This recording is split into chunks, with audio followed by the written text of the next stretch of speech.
presented by Welcome Music.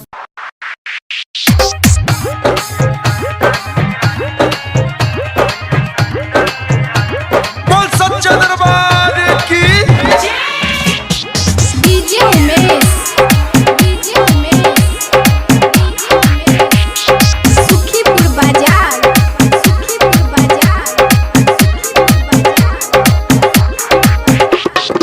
माटी के दीप बना कहो आरती अरे कुछ बाद ने की कहना चाहती बोल। माटी के दीप बना कहो आरती देखाए बनिए मैया शारदे के साँझो देखाए बनिए मैया शारदे के आरती देखा देवना। माटी के दीप बना कहो आरती माटी के दीप बना कहो आरती देखाए बनिए मैया शारदे के साँझो देखाए बनिए मैया शारदे के आरती उतारे बनिए। बोल सच्चा दरबार की डीजे उमेश सुखीपुर बाजार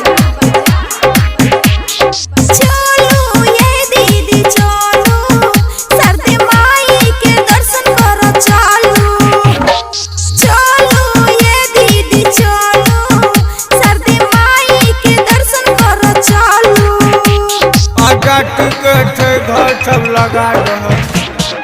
चलो यो भैया चलो मैया शारदे के द्वार चलो यो भैया चलो मैया शारदे के द्वार चलो। और जी करबन मासा हाँ तो प्रसादी नहीं हो। और जी करबन मासा मनसा पूरा गतिन मैया शारदा के साँझो देखा देवना मैया शारदा के आरती उतार लेवना मैया शारदा के साँझो देखा देवना। साल भर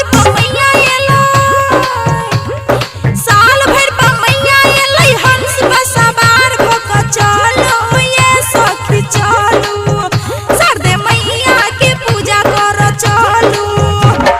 चलो ये सखी चलो सरदे मैया के द्वार अब चलो। डीजे उमेश सुखीपुर बाजार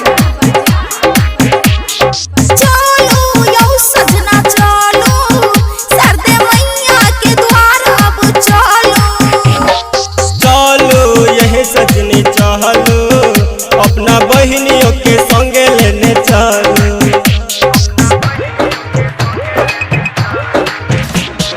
चलो यह सजनी चलो मैया शारदे के द्वार यहाँ चलो। चलो यौ सजना चलो सरदे मैया के द्वार अब चलो। राजू राही माँ के शरण में अरे की भलो बाउरे बाद न राजू राही माँ के शरण में अर्जी लगा ललखिन जा चलो मैया के चरण गोहरा